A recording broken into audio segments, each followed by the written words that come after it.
ಈಗ ನಾ ಹೆಡ್ಡಿಂಗ್ ಏನು ಹಾಕಿರ್ತೀವಿ, work, heat and first law of thermodynamics. First law of ಥರ್ಮೋಡೈನಮಿಕ್ಸಿಗೆ ಸ್ವಲ್ಪ ತಾದ್ಮೇಲೆ ನಾವು ಬರ್ತೀವಿ. ಫಸ್ಟ್ ವರ್ಕ್ ಮತ್ತು ಹೀಟ್ ಬಗ್ಗೆ ಮಾತಾಡ್ಬೇಕು. ಏನು ಮಾತಾಡ್ಬೇಕು ವರ್ಕ್ ಹೀಟ್ ಬಗ್ಗೆ ಅಂದ್ರೆ, work heat with respect to this system, in the context of this system ಮಾತಾಡ್ಬೇಕು. ಏನು ಹಂಗಂದ್ರೆ, ಈಗ ಇದಕ್ಕೆ ನೀವು ಹೀಟ್ ಕೊಟ್ರಿ ಅನ್ಕೋರಿ ಈ ಸಿಸ್ಟಮಿಗೆ. If I supply heat to this system, heat is given to the system, ಅವಾಗ ಅದರ ಎನರ್ಜಿ ಏನಾಗುತ್ತೆ ರೀ? ಇದಕ್ಕೆ ಈ ಸಿಸ್ಟಮಿಗೆ ಒಂದು ಎನರ್ಜಿ ಇರ್ತೈತೆ ಮೊದಲ. ಹಾಂ, ಈಗ ನಾ ಅದಕ್ಕೆ ಹೀಟ್ ಸಪ್ಲೈ ಮಾಡಾಕತ್ತೀನಿ. I am giving it heat, I am supplying it heat. Heat is moving in to the system. ನಾ ಹೀಟ್ ಅದಕ್ಕೆ ಕೊಡಾಕತ್ತೀನಿ ಅಂದ್ರೆ ಅದ್ರ ಒಳಗೆ ಹೊಂಟೈತಿ ಹೀಟ್. ಆ ಸಿಸ್ಟಮ್ದ ಎನರ್ಜಿ ಏನಾಗುತ್ತೆ ರೀ? ಇನ್ಕ್ರೀಸ್ ಆಗುತ್ತೋ ಡಿಕ್ರೀಸ್ ಆಗುತ್ತೋ? ಇನ್ಕ್ರೀಸ್ ಆಗುತ್ತೆ, because heat is form of energy. So ನಾ ಹೀಟ್ ಕೊಡಾಕತ್ತೀನಿ ಅಂದ್ರೆ ಅದ್ರದ್ದು ಏನಾಗುತ್ತೆ? ಅದರ ಎನರ್ಜಿ ಏನಾಗುತ್ತೆ? ಇನ್ಕ್ರೀಸ್ ಆಗುತ್ತೆ. ಇದ್ರಾಗಿಂದ ಹೀಟ್ ತಕ್ಕೊಂಡ್ರ ಏನು ಡಿಕ್ರೀಸ್? ಅದರ ಎನರ್ಜಿ ಡಿಕ್ರೀಸ್ ಆಗುತ್ತಾ? ಹಾಂ, ಈಗ ಇಫ್ ಐ ಸಪ್ಲೈ ಹೀಟ್ ಅಂದ್ರೆ, ಇಫ್ ಹೀಟ್ ಮೂವ್ಸ್, ಒಂದನೇ ಕೇಸ್ ರೀ ಇದು. If heat moves into the system ಅಂದ್ರೆ heat is absorbed or heat is liberated? Heat is absorbed. ಆ ಸಿಸ್ಟಮ್ heat ಅನ್ನು absorb ಮಾಡ್ಕೊಂತು ಅಂದ್ರೆ, if heat moves into the system, the energy of the system increases. ಹೌದಿಲ್ಲ? ನಾವು ಹೀಟಿಗೂ ಮತ್ತು ಎನರ್ಜಿಗೂ relation ನೋಡಕ್ಕೆ try ಮಾಡತ್ತೀವಿ. ಈ ಸಿಸ್ಟಮಿಗೆ ನಾ ಹೀಟ್ ಕೊಟ್ರ, if heat moves in to the system, energy of the system complete my statement, increases. Second case, if heat moves out of the system, if heat moves out of the system ಅಂದ್ರೆ, ಆ system ಇಂದ heat ಹೊರಗೆ ಹೋದ್ರ, ಹೊರಗೆ ತಕ್ಕೊಂಡ್ರ, ಅದ್ರಾಗಿನ heat ನಾವು ತಕ್ಕೊಂಡ್ರ ಏನಾಗತ್ತ? ಅದರ energy energy decreases. If heat moves into the system, energy increases. If heat moves out of the system, energy decreases. ಅದಕ್ಕೆ ನಾವು ಹೀಟ್ ಕೊಟ್ರ ಅದು ಎನರ್ಜಿ ಜಾಸ್ತಿ ಆಗುತ್ತಾ? ಅದ ನಮಗೆ ಹೀಟ್ ಕೊಟ್ರ ಅಂದ್ರೆ, heat moves out of the system ಅನ್ನೋದು ಒಂದ, ಅದ ನಮಗೆ ಹೀಟ್ ಕೊಡ್ತು ಅನ್ನೋದು ಒಂದ. ಅದು ಕೊಡ್ಬೇಕಂದ್ರೆ ಅದ್ರಾಗಿಂದ ಹೊರಗೆ ಹಾಕ್ಬೇಕಿಲ್ಲ. ಅದು ಹೊರಗೆ ಹಾಕಿದ್ರೆ ಏನಾಗುತ್ತೆ? ಎದ್ರ ಎನರ್ಜಿ? ಸರೌಂಡಿಂಗ್ಸ್ದ ಎನರ್ಜಿ, ಸಿಸ್ಟಮ್ದ ಎನರ್ಜಿ ಡಿಕ್ರೀಸ್ ಆಗುತ್ತೆ. ಹೌದಿಲ್ಲ? ಸಿಸ್ಟಮ್ ಎನರ್ಜಿ ಇನ್ಕ್ರೀಸ್ ಆಯ್ತು ಅಂದ್ರೆ ಸರೌಂಡಿಂಗ್ಸ್ ಎನರ್ಜಿ ಡಿಕ್ರೀಸ್ ಆಯ್ತು ಅನ್ನೋದು ಒಂದ. ಸರೌಂಡಿಂಗ್ಸ್ ಎನರ್ಜಿ ಇನ್ಕ್ರೀಸ್ ಆಯ್ತು ಅಂದ್ರೆ ಸಿಸ್ಟಮ್ ಎನರ್ಜಿ ಡಿಕ್ರೀಸ್ ಆಯ್ತು ಅನ್ನೋದು ಒಂದ. ಹಾಂ, ಸೊ ಈಗ ಹೀಟಿಗೂ ಎನರ್ಜಿಗೂ ಏನು ರಿಲೇಷನ್? ಈ ಸಿಸ್ಟಮಿಗೂ ಹೀಟಿಗೂ ಎನರ್ಜಿಗೂ ಏನು ರಿಲೇಷನ್? If heat moves in to the system, energy of the system increases. If heat moves out of the system, energy of the system decreases. Similarly, we will speak about work. ವರ್ಕಿಗೂ ಈ ಸಿಸ್ಟಮಿಗೂ ಎನರ್ಜಿಗೂ ಏನು ಸಂಬಂಧ?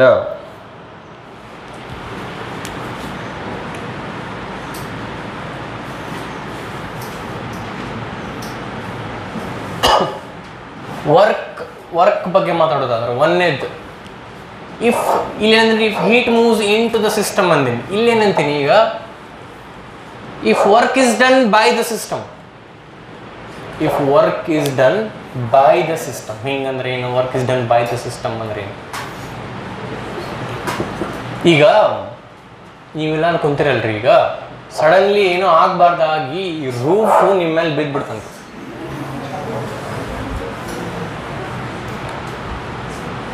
ಬಟ್ ಬೀಳೋಕಿನ ಒಂದು 2 seconds ಮೊದಲು ನಿಮ್ಗೆ ಗೊತ್ತಾಗ್ತದೆ ಬೀಳಕತ್ತೈತಿ ಅಂತ. ಅದು ಸಡನ್ಲಿ ಹಿಂಗೆ ಬಿದ್ದುಬಿಡ್ಲಿಲ್ಲ, ಸ್ಲೋ ಆಗಿ ಸ್ವಲ್ಪ ಹಿಂಗಾಗಿ ನಿಮ್ಗೆ ಗೊತ್ತಾಯ್ತು. ಬಟ್ ಓಡ್ ಹೋಗಕ್ಕೆ ಟೈಮ್ ಇಲ್ಲ. ಅವಾಗ ಏನು ಮಾಡ್ತೀರಿ ನೀವು? ಬೆಂಚ್ ಶಿವ ಬೆಂಚ್ ಕೆಳಗೆ ಹೋಗಕ್ಕೂ ಟೈಮ್ ಇಲ್ಲ ಅಂತ. ಹಿಂಗೆ ಹೋಗೋದ್ರಾಗ ಯು ಹ್ಯಾವ್ 1 second, 1.5 seconds. ಕೈ ಮೇಲೆ ಎತ್ತಿರಿ ಎಲ್ಲರೂ ಯೂನಿಟಿ ಒಳಗೆ ಹಿಂಗೆ ಬಿಡು ಮುಂದೆ ಅಂದ್ ಕೈ ಎತ್ತಿರಿ ಅನ್ಕೋರಿ.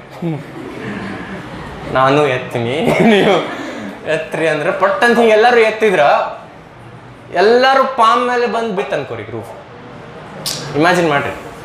ಹಾಂ ಈಗೇನು ಕೈ ಬಿಟ್ಬಿಡ್ತೀರೇನ್ರಿ ಸುಸ್ತಾತ್ಪ ಅಂತ ಏನು ಮಾಡಿದ್ರಿ ಎಲ್ಲರೂ ಸೇರಿ ಮೇಲೆ ಎತ್ತಿರೋದನ್ನ. ಹಾಂ ಈಗ ನೀವು ಸಿಸ್ಟಮ್ ನೀವು ಕೆಲಸ ಮಾಡತ್ತೀರಿ. Work is done by the system. Energy of the system increases decreases. ಈಗ ನೀವು ಸಿಸ್ಟಮ್ಮು ನಿಮ್ಮ ಮೇಲೆ ರೂಫ್ ಬಿದ್ದೈತಿ, ನೀವೆಲ್ಲರೂ ಕೈ ಹಚ್ಚಿ ಎತ್ತಿದ್ರಿ ಅಂದ್ರೆ ಅದನ್ನ ನಿಮ್ಮ ಎನರ್ಜಿ ಕಡಿಮೆ ಆಗುತ್ತೋ ಜಾಸ್ತಿ ಆಗುತ್ತೆ? ರೂಫ್ ಅದು ಥರ್ಮೋಕೋಲ್ ಅಲ್ಲ. ಕಾಂಕ್ರೀಟ್ ರೂಫ್ ಬಿದ್ದೈತೆ ಅಂದ್ರೆ ವಜ್ಜ ಇರ್ತಿಲ್ಲ ಅದ. ಹಾಂ ವಜ್ಜ ಇರ್ತೈತೆ ಅಂದ್ರೆ ಎಲ್ಲರೂ ಸೇರಿ ಎತ್ತಿರಿಂದ ನಿಮ್ಮ ಎನರ್ಜಿ ಏನಾಗುತ್ತ? ಡಿಕ್ರೀಸ್ ಆಗುತ್ತಿಲ್ಲ. ಹಂಗ if work is done by the system, if work is done by the system, energy increases decreases. ಅದನ್ನ ಈಗ ರೂಫ್ ನಿಮ್ದೆಲ್ಲ ಬಿಟ್ಬಿಡ್ರಿ, ಇಲ್ಲಿ ಬರ್ರಿ. If P is greater than P external,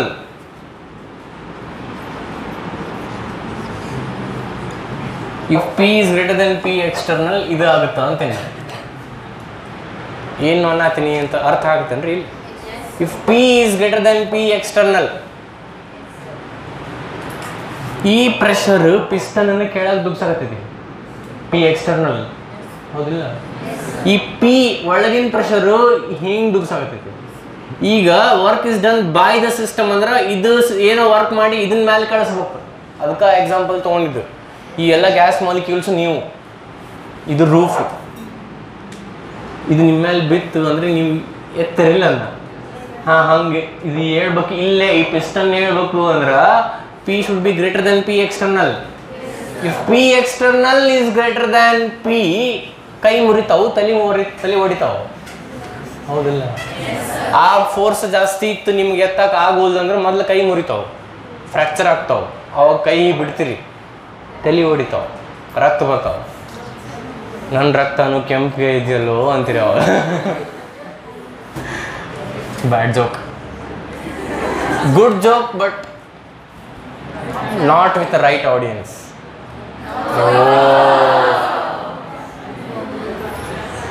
Okay, bad joke. ನನಗೆ ಕರೆಕ್ಟ್ ಮಾಡಕ್ಕೆ ಬಂದಿಲ್ಲ. ಅದೆಲ್ಲ ಬಿಡ್ರಿ. If P is greater than P external, work is done by the system. And if P external is greater than P, work is done by the system. P is greater than P external. ಈ pressure should be greater than external pressure. ಅವಾಗ ಇದು ಮೇಲೆ ಹೋಗುತ್ತೆ. ಅವಾಗ ನಾ ಏನು ಹೇಳ್ಬೋದು? Work is done by the system. ಇದ ಗ್ಯಾಸ್ ಮಾಲಿಕ್ಯೂಲ್ಸು ಅದನ್ನ ಮೇಲೆ ದುಗ್ಸಿದ್ವು ಅಂದ್ರೆ ಇವು ಕೆಲಸ ಮಾಡಕತ್ತಾವಿಲ್ಲ, ಇವು ಕೆಲಸ ಮಾಡತ್ತಾವ ಅಂದ್ರೆ ಇವು ಸಿಸ್ಟಮ್ ಹೌದಿಲ್ಲ. So work is done by the system. ಅವಾಗ energy of the system decreases. Second case ಏನು? Work is done on the system. If work is done on the system, if work is done on the system, illenitri pressure condition P greater than P external. Ille P external is greater than P andra ಇದ ಜಾಸ್ತಿ ಐತಿ, ಇದ ಕಡಿಮೆ ಐತಿ. ಅವಾಗ ಕೆಳಗೆ ಹೋಗುತ್ತಿಲ್ಲ, ಕೆಳಗೆ ಹೋಗುತ್ತಾ ಮ್ಯಾಲೆ ಹೋಗುತ್ತೋ? ಈ ಪಿಸ್ಟನ್ ಹಿಂಗೆ ಕೆಳಗೆ ಹೋಗುತ್ತೋ ಮ್ಯಾಲೆ ಹೋಗುತ್ತೋ? ಕೆಳಗೆ ಬಂದ್ರೆ work is done by the system on the system ಅಂದ್ರೆ energy of the system increases.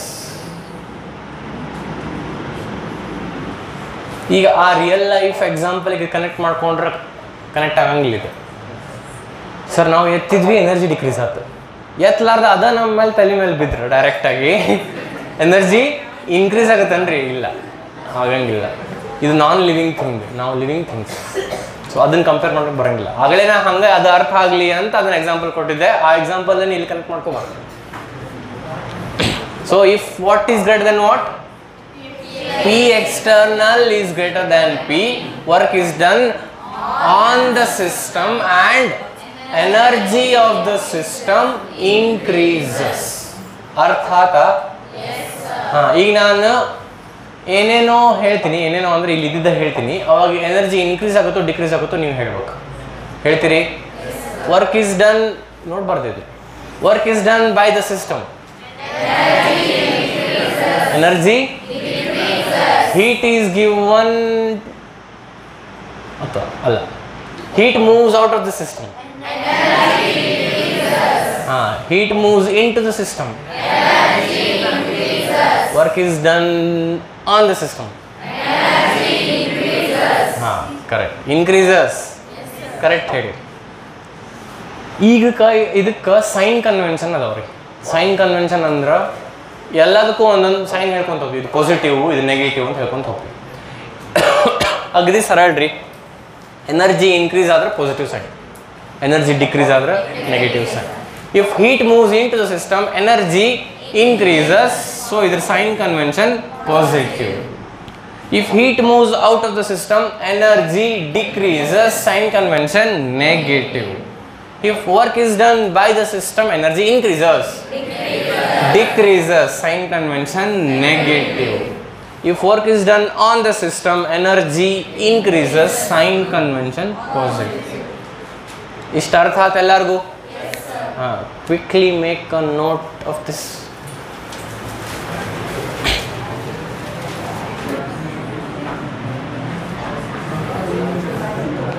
Delta you is equals to Q plus W. ಹಿಂಗಂದ್ರೆ ಏನು ಹೇಳ್ತೀನಿ, ಫಿಸಿಕ್ಸ್ನಾಗ ಬಂದೈತಂದ್ರೆ ಇದು ಇರಲಿ, ಬರ್ತೈತೆ ಮುಂದೆ. ಇನ್ನು ಮುಂದಂದ್ರೆ ಯಾವಾಗಪ್ಪ ಅಂದ್ರೆ I'm not only referring to 11th standard syllabus, second ಇಯರ್ನಾಗೂ ಬರ್ಬೋದು. ಒಟ್ಟು ಫಿಸಿಕ್ಸ್ನಾಗ ಕೆಮಿಸ್ಟ್ರಿ ಒಳಗೆ ಸ್ವಲ್ಪ ಕಾಮನ್ ಇದಾವೆ, ಒಂದು ಸಿಲೆಬಸ್ ಕಾಮನ್ ಅದಾವೆ. ಡೆಲ್ಟಾ you is equals to Q plus W. ಹಿಂಗಂದ್ರೆ ಒಂದೆರಡು ಕೇಳಾಗ ವೇರ್ ದಿಸ್ ಇಸ್ ದಿಸ್ ಅಂತೆಲ್ಲ ಬರೀರಿ, ಆಮೇಲೆ ಎಕ್ಸ್ಪ್ಲೇನ್ ಮಾಡ್ತೀನಿ. Where here on the board, where delta you is, delta U ಅಂದ್ರೆ is, delta you is change in energy, change in energy. ಅದ್ರ ಕೆಳಗ ನೆಕ್ಸ್ಟ್ ಲೈನ್ನಾಗ Q is the effect of heat, Q is the effect of heat. Effect A ಅಲ್ಲ, E, effect, EFFECT, effect of heat. ಅದ್ರ ಕೆಳಗ W is the effect of work done. Q is the effect of heat, ಕೆಳಗ W is the effect of work done. ಬರ್ದ್ರಿ? ಈಗ ಇದರ ಅರ್ಥ ಏನು ಹೇಳ್ತೀನಿ ನೋಡ್ರಿ, ಕೇಳಿ. ಈಗ ಏನು ಅಗದಿ ಸರಳ್ರಿ, ಇದೇನ್ರಿ ಡೆಲ್ಟಾ ಯು ಅಂದ್ರೆ ಏನು? Change in energy. ಅಂದ್ರೆ ಈಗ ಲಕ್ಷ ಕೊಟ್ಟು ಒಂದು ಸಿಸ್ಟಮ್ ಐತಿ, ಒಂದು ಸಿಸ್ಟಮ್ ಮೇಲೆ ನಾನು ಒಂದು ಸಿಸ್ಟಮ್ಗೆ 5 ಜೋಲ್ ಎನರ್ಜಿ, 5 ಜೋಲ್ ಹೀಟ್ ಕೊಟ್ಟೆ. I give 5 joule of heat to the system. Heat is given into the system. 5 joule. ಅವಾಗ ಇದು ಪ್ಲಸ್ 5 ಆಗುತ್ತೆ. Q. Because Q is effect of heat. ಹೌದಲ್ಲ? ಏನಂದೆ, I am giving 5 joule of heat into the system. If heat moves into the system, plus 5 or minus 5? Plus 5. Simultaneously, the system is doing 10 kilojoule of work. The system is doing 10 joule of work. By the system or on the system? Plus or minus? Minus. This plus 5, this minus 10 ಅಂದ್ರೆ overall change in energy minus 5 ಆತ. ಅದ ಇದು ಅರ್ಥ ಆತಾ? Delta you is equals to Q plus W ಅಂದ್ರೆ ಇದು change in energy overall ಏನಾಯ್ತು. Q ಅಂದ್ರೆ ಎಫೆಕ್ಟ್ ಆಫ್ ಹೀಟ್, ಡಬ್ಲ್ಯೂ ಅಂದ್ರೆ ಎಫೆಕ್ಟ್ ಆಫ್ ವರ್ಕ್. ಅರ್ಥ ಆತಾ? ಈ ಫಾರ್ಮುಲಾ ಬಂದಿದ್ವಿ ಹೇಳಿ. Delta you is equals to Q plus W. Q ಅಂದ್ರೆ ಎಫೆಕ್ಟ್ ಆಫ್ ಹೀಟ್, ಡಬ್ಲ್ಯೂ ಅಂದ್ರೆ effect of work done. If heat is given to the system, plus Q. Yes, sir. Heat is given By the system minus Q.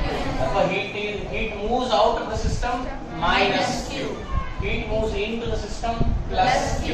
Work is done on the system. Work is done on the system plus W. Plus W. Yes, sir. Work is done by the system Minus W. ಇದೇನು change in energy. ಅಲ್ರಿ ನೀವು heat ಅದಕ್ಕೆ ಕೊಟ್ರ ಅಥವಾ heat ಅದರಾಗಿಂದ ತಗೊಂಡ್ರ ಅದ್ರ ಕಡೆ ಕೆಲಸ ಮಾಡಿಸಿದ್ರ ಅಥವಾ ಅದ್ರ ಮೇಲೆ ಕೆಲಸ ಮಾಡಿದ್ರ ಅದ್ರ ಎನರ್ಜಿ ಚೇಂಜ್ ಆಗುತ್ತಿಲ್ಲ. Yes, sir. ಇದು delta U is equals to Q plus W.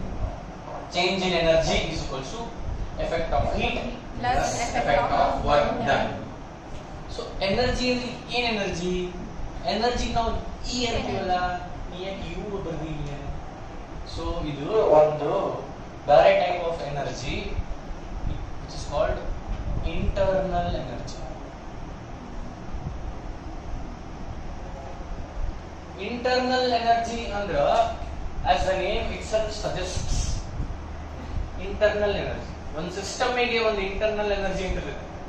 Internal energy of a system is sum total of SUM, sum total of all kinds of energy possessed by a system. ಆ system ಗೆ ಏನೇನೇ energy ಇರ್ತಾವಲ್ಲ ಎಲ್ಲ energy ಕೂಡಿಸಿದ್ರೆ ಏನೊಂದು energy ಆಗುತ್ತಲ್ಲ, ಆ ಎನರ್ಜಿಗೆ internal energy of system ಅಂತ. ಅಂದ್ರೆ ಒಂದು ಸಿಸ್ಟಮ್ ಗೆ ಪೊಟೆನ್ಶಿಯಲ್ ಎನರ್ಜಿ ಇರ್ಬೋದು, ಕೈನೆಟಿಕ್ ಎನರ್ಜಿ ಇರ್ಬೋದು, ಮತ್ತೇನಿರ್ಬೋದು, ಬೇರೆ ಬೇರೆ ಕೈಂಡ್ಸ್ ಆಫ್ ಎನರ್ಜಿ ಹೇಳಿರೋದು. ಹೀಟ್ ಎನರ್ಜಿ ನಾವು ಹೀಟ್ ಕೊಡ್ತೀವಿ, ಹೀಟ್ ಬರ್ಬೋದು ಅದಕ್ಕೆ. ಮತ್ತೆ ಹೀಟ್ ಎನರ್ಜಿ, ಪೊಟೆನ್ಶಿಯಲ್ ಕೈನೆಟಿಕ್ ನಾನು ಹೇಳಿದ್ದೀನಿ. ಮತ್ತೆ ನ್ಯೂಕ್ಲಿಯರ್ ಎನರ್ಜಿ ಇರ್ಬೋದು, ಬಿಕಾಸ್ ಆ ಆಟಮ್ ಯಾವ್ದೊಂದು ಸಿಸ್ಟಮ್ ನ ಆಟಮ್ ರೇಡಿಯೋ ಆಕ್ಟಿವ್ ಇದ್ದು ಅಂದ್ರೆ ನ್ಯೂಕ್ಲಿಯರ್ ಎನರ್ಜಿ ಇರ್ಬೋದು. ಮತ್ತೆ ಮುಗಿದ್ರಿ ನಮಗೆ ಇಷ್ಟ ಒಂದಿಷ್ಟು ಎನರ್ಜಿ ಎಷ್ಟು ಹೇಳಿ. ಲೈಟ್, ಓಕೆ, ಲೈಟ್ ಎನರ್ಜಿ ಅನ್ಬಹುದು.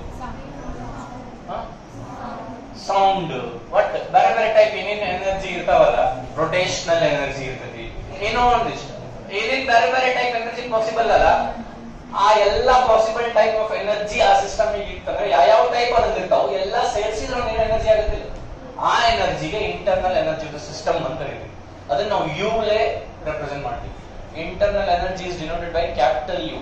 ಇಲ್ಲಿ ಡೆಲ್ಟಾ ಯು ಯಾಕೆ ಕೊಟ್ಟಿದ್ರೆ ಅದು change in internal energy. Change in energy ಅನ್ಬಾರ್ದು ನಾವು ಮೇಲಿಂದ, ಚೇಂಜ್ ಇನ್ ಇಂಟರ್ನಲ್ ಎನರ್ಜಿ ಅಂತ. ಎಕ್ಸಾಕ್ಟ್ಲಿ ಇಂಟರ್ನಲ್ ಎನರ್ಜಿ ಅರ್ಥ ನಿಮಗೆ ಆಗ್ಬೇಕಂದ್ರ ಈಗ ನೋಡ್ರಿ, ಏಕಾದಶಿ ದಿವಸ ಅಥವಾ ಈಗ ಇದು ನಡೆದೈತಿ ರಾಮದಾನ್, ಓಕೆ, ಒಟ್ಟ ಫಾಸ್ಟಿಂಗ್, ಏಕಾದಶಿ ಇದ್ರು ಮಾಡ್ರಿ, ರೋಜಾರ ಮಾಡ್ರಿ, ರಾಮದಾನ ಮಾಡ್ರಿ, ಏನಾರ ಮಾಡ್ರಿ, ಬಟ್ ಫಾಸ್ಟಿಂಗ್ ಇದ್ರಿ 1 to 2 days ಫಾಸ್ಟಿಂಗ್ ಇದ್ರಿ ಅನ್ಕೋ, ಕಂಟಿನ್ಯೂಸ್ 2 ದಿವಸ ಏನೋ ಊಟ ಮಾಡ್ಲಿಲ್ಲ ಅನ್ಕೋ, ನಿಮಗೆ ಸಾತ್ ಬಿಡ್ತೀವಿ ಅವನು. ಫ್ಯೂಲ್ ಇಲ್ಲ, ಎಕ್ಸ್ಟರ್ನಲ್ ಫ್ಯೂಲ್ ಬರೋದು, ಡೀಸೆಲ್ ಪೆಟ್ರೋಲ್ ಹಾಕೋದು ಅಂದ್ರೆ ಗಾಡಿ ಮುಟ್ಟಿತ್ತು ಮುಂದೆ. ಇಂಟರ್ನಲ್ ಎನರ್ಜಿ, ನಮ್ ಗಾಡಿ ಒಂದು ಇಂಟರ್ನಲ್ ಎನರ್ಜಿ ಇರ್ತದೆ. ನಮಗ ಉಪವಾಸ ಮಾಡಿದ್ರು ಅದ ಬಹಳ ದಿವಸ ಉಪವಾಸ ಮಾಡಿದ್ರೆ ಅದ ಮಾತ್ರ 1 ದಿವಸ 2 ದಿವಸ ಎಕ್ಸ್ಟರ್ನಲ್ ಎನರ್ಜಿ ಬರೋವಲ್ದು ಅಂದ್ರೂ ನಮ್ ಸಿಸ್ಟಮ್ ಬದುಕೈತಿ. ಅಂದ್ರ ನಮ್ ಸಿಸ್ಟಮ್ ಒಳಗೆ ಆಲ್ರೆಡಿ ಒಂದು ಸ್ವಲ್ಪ ಎನರ್ಜಿ ಇರ್ತೈತಿ, which is called internal energy. ಆ ಎನರ್ಜಿ ಉಪಯೋಗ ಮಾಡ್ಕೊಂಡು ಬದುಕ್ತೀವಿ. ಸೊ ಇಂಟರ್ನಲ್ ಎನರ್ಜಿ ಅರ್ಥ ಆಗಂದ್ರೆ, so internal energy is the sum total of all kinds of energies possessed by a system. ಅದಕ್ಕೆ ಏನೇನ್ ಎನರ್ಜಿ ಅದಾವಲ್ಲ ಎಲ್ಲ ಕೂಡಿಸಿದ್ರ ಅದ್ರದ್ದು ಒಳಗೆ ಏನೊಂದು ಇಂಟರ್ನಲ್ ಎನರ್ಜಿ, ಏನೊಂದು ಟೋಟಲ್ ಎನರ್ಜಿ ಬರ್ತೈತಲ್ಲ ಅದಕ್ಕೆ ನಾವು ಇಂಟರ್ನಲ್ ಎನರ್ಜಿ ಅಂತ ಕರಿತೀವಿ. ಸೊ ಆ internal energy of system change ಆಗೋದಿರ್ತದೆ. ಹೆಂಗ್ ಚೇಂಜ್ ಆಗುತ್ತೆ? ಅದಕ್ಕೆ ನಾವು ಹೀಟ್ ಕೊಟ್ವಿ ಅಂದ್ರೆ ಅದರ ಎನರ್ಜಿ ಜಾಸ್ತಿ ಆಗುತ್ತೆ. Heat is given to the system, heat moves in to the system ಅಂದ್ರೆ ಆ ಸಿಸ್ಟಮ್ ಎನರ್ಜಿ ಇನ್ಕ್ರೀಸ್ ಆಗುತ್ತೋ ಡಿಕ್ರೀಸ್ ಆಗುತ್ತೆ? ಆ ಸಿಸ್ಟಮ್ ಹೀಟ್ ಹೊರಗೆ ಹಾಕ್ತಂದ್ರೆ decrease. Heat moves out of the system, so internal energy decreases. If work is done on the system, internal energy increases. If work is done by the system, internal energy decreases. Okay. The internal energy ಅಂದ್ರೆ ಒಂದು idea ಬಂತು ನಿಮಗೆ. We cannot measure the exact internal energy of a system, and the exact internal energy of a system. Only change in internal energy can be determined.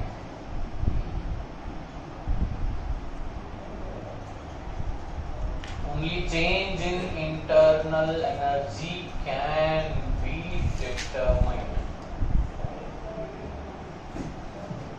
That statement ಬರ್ತೀನಿ ಅರ್ಥ ಮಾಡ್ಕೊಂಡು try ಮಾಡೋಣ. We cannot measure the exact internal energy of a system. ಅಂದ್ರೆ ಯಾವುದೋ ಒಂದು system ಅದು you ಹೇಳ್ರಿ ಅಂತ ಹೇಳಕ್ ಬರಂಗಿಲ್ಲ. ಡೆಲ್ಟಾ ಯು ಹೇಳ್ಬೋದು.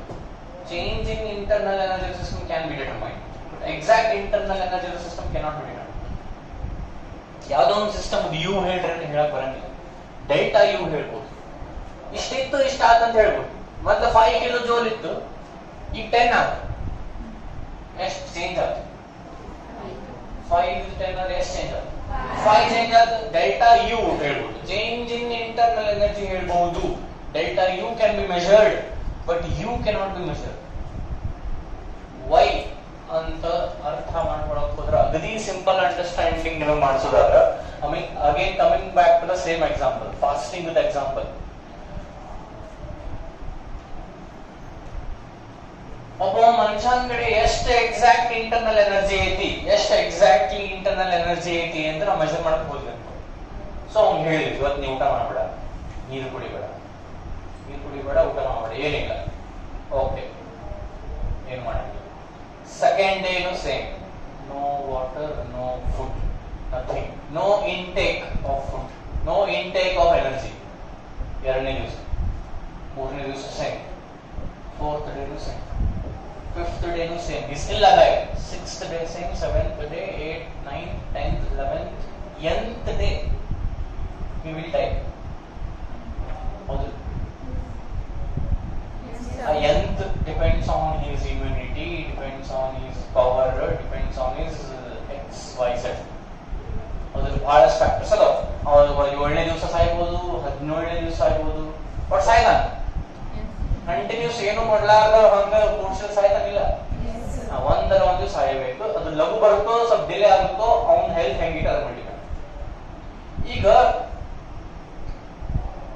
ಅವನ ಎಕ್ಸಾಕ್ಟ್ ಇಂಟರ್ನಲ್ ಎನರ್ಜಿ ಹೇಳ್ತೀನಿ ಕಡಿ ನಾನು. ಸೊ ನೀವು ಒಂದು ವಾರ ಏನ್ ತಿನ್ಬೇಡ, 11 ದಿವಸ ಆಗ್ತಾ, 11 ದಿವಸ ಇಷ್ಟು ಖರ್ಚಾತ, ಇಷ್ಟು ನೋಡ್ರಿ ಅವ್ನ ಎನರ್ಜಿ ಅಂತ ಹೇಳಿದ್ರಿ, ಇಂಟರ್ನಲ್ ಎನರ್ಜಿ ಇಷ್ಟ ಇತ್ತು ಅಂತ ಹೇಳಿದ್ರಿ. ಅದ್ರ ಸಿಸ್ಟಮ್ ಸಾಕ್ತಲ್ಲ.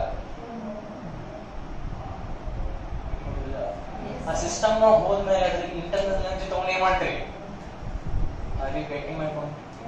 ಹಂಗ ಒಂದು ಸಿಸ್ಟಮ್ ಇಂಟರ್ನಲ್ ಎನರ್ಜಿ ಹೇಳಕ್ ಹೋದ್ರ ಆ system is good for nothing. ಸತ್ತಂಗ ಆ ಸಿಸ್ಟಮ್. ಆ ಇಂಟರ್ನಲ್ ಎನರ್ಜಿ ಎಷ್ಟೈತಿ ಆ ಸಿಸ್ಟಮ್ ಪೂರ ಚೆಕ್ ಮಾಡ್ತೀನಿ, ಪೂರ ಖರ್ಚಾಗೋದು ನಾವ್ ಏನ್ ಮಾಡ್ಬೇಕು? ಪೂರ ಖರ್ಚಾದ್ಮೇಲೆ ಇಷ್ಟಿತ್ತು ಅಂತ ಹೇಳಿದ್ರೆ ಆ ಸಿಸ್ಟಮ್ ಇರಂಗಿಲ್ಲ. ಹೌದಿಲ್ಲ? ಆ ಮನುಷ್ಯನ ಇಲ್ಲ ಅಂದ್ರ ಒಂದು ಇಂಟರ್ನಲ್ ಎನರ್ಜಿ ಇಷ್ಟಿತ್ತು ಅಂತ ತಗೊಂಡು ಏನ್ ಮಾಡೋರು? ಹೋಗಿಬಿಟ್ಟ ನಾವ ಎಕ್ಸ್ಪೆರಿಮೆಂಟ್ ಮಾಡ್ಬೋದು. ಈಗ ಯಾರು ಜೀವನ ಬ್ಯಾಸರ ಆದವರು, ಸೊ ಹಂಗ ಜೀವನ ಬ್ಯಾಸರ ಆದವ್ರು ಇದ್ರೆ ಅವ್ರ ಮೇಲೆ ಎಕ್ಸ್ಪೆರಿಮೆಂಟ್ ಮಾಡ್ಬೋದು. ಸೊ 1 ವಾರ ಉಪವಾಸ, ನೀವ್ ಬದುಕಿದ್ರು ಏನ್ ಮಾಡಿದ್ರಿ ಬದುಕಿ ಏನಿಲ್ಲ ಲೈಫ್ನಾಗ ಅಂದ್ರೆ ಒಂದು ಎಕ್ಸ್ಪೆರಿಮೆಂಟ್ ಮಾಡೋಣ. ನಿಮ್ ಇಂಟರ್ನಲ್ ಎನರ್ಜಿ ಎಷ್ಟಕ್ಕೆ ಮೆಜರ್ ಮಾಡೋಣ್ರಿ. ಈಗ ಸ್ವಲ್ಪ 1 ವಾರ ಸುಮ್ಮನೆ ಕುಂದ್ಬಿಟ್ರಿ ಒಂದ್ ಕಡೆ. ನಿಮ್ಗೆ ಏನ್ ಬೇಕ್ರಿ? ಟಿವಿ ಬೇಕಾ? ಕನ್ನಡತಿ ಸೀರಿಯಲ್ ಹಚ್ಚಬೇಕಾ? ಬಿಗ್ ಬಾಸ್ ನೋಡ್ತೀರಾ? ಎಲ್ಲ ಹಚ್ತೀವಿ. But no intake of food and water. Oxygen ಸಿಗುತ್ತೆ ಫ್ರೀ. ಆಕ್ಸಿಜನ್ ಮೇಲೆ ಎಷ್ಟು ದಿವಸ ಇರ್ತೀರಿ. ಆಮೇಲೆ ನಿಮ್ಗೆ ಹೆಂಗೂ ಹೋಗೋದಕ್ಕೆ ನಿಮ್ದು ಒಂದು ಪೇಟೆಂಟ್ ಮಾಡಿಸ್ತೀವಿ. ನಿಮ್ಮಿಂದ ಇಂಟರ್ನಲ್ ಎನರ್ಜಿ ಹೆಂಗ್ ಕಂಡಿಡುತ್ತೆ. We cannot measure the exact internal energy of system ಅಂತಿದ್ವಾ. ಇನ್ಮೇಲೆ ನಿಮ್ ಹೆಸರು ಹೇಳಿ ನೋಡ್ರಿ, ಇವ್ರ ಇಂಟರ್ನಲ್ ಎನರ್ಜಿ ಇಷ್ಟ ಐತಿ, ಎಕ್ಸಾಕ್ಟ್ಲಿ ಮೆಜರ್ ಮಾಡಿದ್ವಿ ಅಂತ ನಿಮ್ ಹೆಸರು ಹೇಳ್ತೀವಿ ಮುಂದ್ ಹುಡುಗರಿಗೆ. ಒಂದಾನೊಂದು ಕಾಲದಲ್ಲಿ ಒಬ್ರು ಹಿಂಗಿದ್ರು, ಅವರಿಂದ ಇಂಟರ್ನಲ್ ಎನರ್ಜಿ ಗೊತ್ತಾದ್ರು. So you can not determine the exact internal energy of a system, but you can determine the change in internal energy of a system. ಎಷ್ಟು ಚೇಂಜ್ ಅಂತ ಹೇಳ್ಬಹುದು, ಎಕ್ಸಾಕ್ಟ್ಲಿ ಎಷ್ಟು ಹೇಳಕ ಬರಂಗಿಲ್ಲ. ಎಕ್ಸಾಕ್ಟ್ಲಿ ಎಷ್ಟು ಅಂತ ಹೇಳಕ್ ಹೋದ್ರೆ ಆ ಸಿಸ್ಟಮ್ ಹೋಗ್ಬಿಡುತ್ತೆ. ಅವಾಗ it's as good as if there is no system, there is no point talking about the internal energy of the system. ಹೌದಿಲ್ಲ? Yes, sir. So internal energy ಅಂದ್ರೆ ಏನು ಅಂತ ಗೊತ್ತಾಯ್ತು. ಅದರ ಎಕ್ಸಾಕ್ಟ್ ವ್ಯಾಲ್ಯೂ ಹೇಳಕ್ ಬರಂಗಿಲ್ಲ, ಬಟ್ ಏನು ಹೇಳ್ಬಹುದು? Change in internal energy of system ಹೇಳ್ಬಹುದು ಅಂತ ಇಲ್ಲಿ ತನ ಎಲ್ಲರಿಗೂ ಅರ್ಥ